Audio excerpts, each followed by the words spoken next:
உழவினார் கைமடங்கின் இல்லை, விளைவதுவும் விட்டேமன் பார்க்கும் நிலை. எல்லா பற்றையும் விட்டுவிட்டதாக கூறும் துறவிகள் கூட உழவரின் கையை எதிர்பார்த்துதான் வாழ வேண்டும்.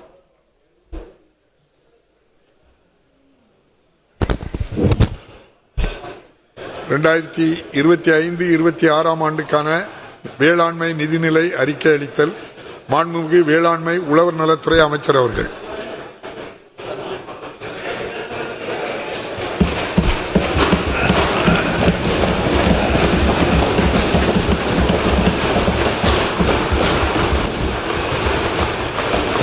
மாண்புமிகு பேரவைத் தலைவர் அவர்களே,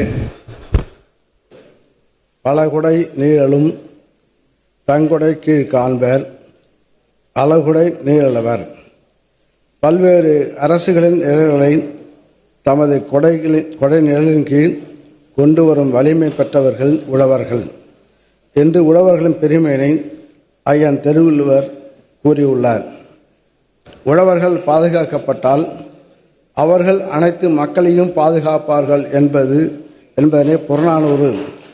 பகடு புறந்தருணர் பாரம் ஓம்பி குடிபுறம் தருகுவையாயின் நின் அடிபுறம் தருகுவர் அடங்காதோரே என்ற பாடல் மூலம் கூறுகிறது.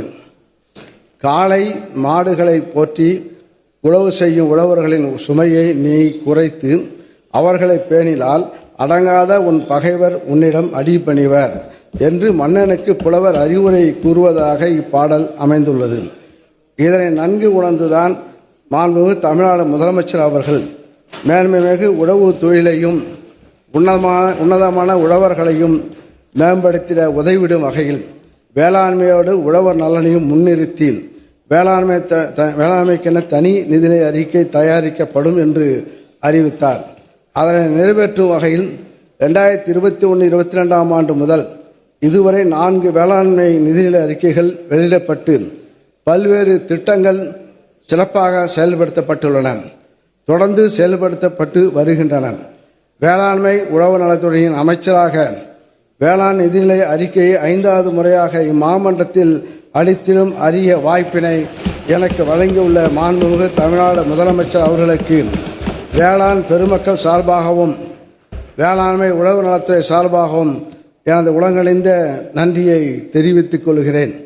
ஏழ்வழி கோலோச்சும் மன்னவன் நாட்ட பெயிலும் விலையிலும் தொக்கு இயல்புக்கேற்ப நீதி வழுவாமல் செங்கோலினை செலுத்தும் மன்னனது நாட்டில் பருவமழையும் குன்றா விளைச்சலும் உருசேர கிடைக்கப்பெறும் என்னும் ஐயன் திருவள்ளுவரின் வாக்கிற்கு ஏற்ப மாண்புமிகு தமிழ்நாடு முதலமைச்சர் அவர்களின் செங்கோலாட்சியில் நன்மழையும் நல் விளைச்சலும் பெற்று தொழில்கள் பெருகி பொருளாதாரத்தில் தமிழ்நாடு இந்திய அளவில் 2ஆம் இடம் பெற்றுள்ளது என்பதை மகிழ்ச்சியுடன் தெரிவித்துக் கொள்கிறேன்.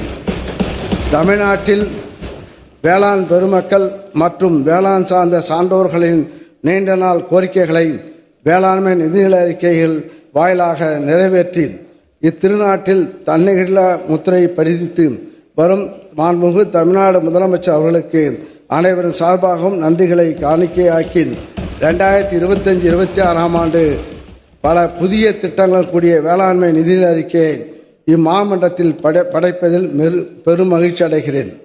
உலகோர் அனைவருக்கும் உழைத்து வேளாண் பொருட்களை உற்பத்தி செய்து உணவளித்து உயிர்காக்கும் அன்னையை போன்றவர்கள் உழவர்கள். அத்தகைய பெருமைக்குரிய உழவர்தம் வாழ்வில் இந்த நிதிநிலை அறிக்கையும் வளர்ச்சி கூட்டி மலர்ச்சிக்கான செய்திடும் என்று நம்புகிறேன். உணவுக்காகவும் உடைக்காகவும் மட்டுமே உழவு செய்ய தொடங்கி கால வெள்ளத்தில் பல மாற்றங்களை எதிர்கொண்டு மக்கள் சமுதாயத்தின் தேவைக்கேற்ப வேளாண் விளைபொருட்களை விளைவித்தரும் பெரும் பொறுப்பை நம் உழவர்கள் மேற்கொண்டுள்ளனர்.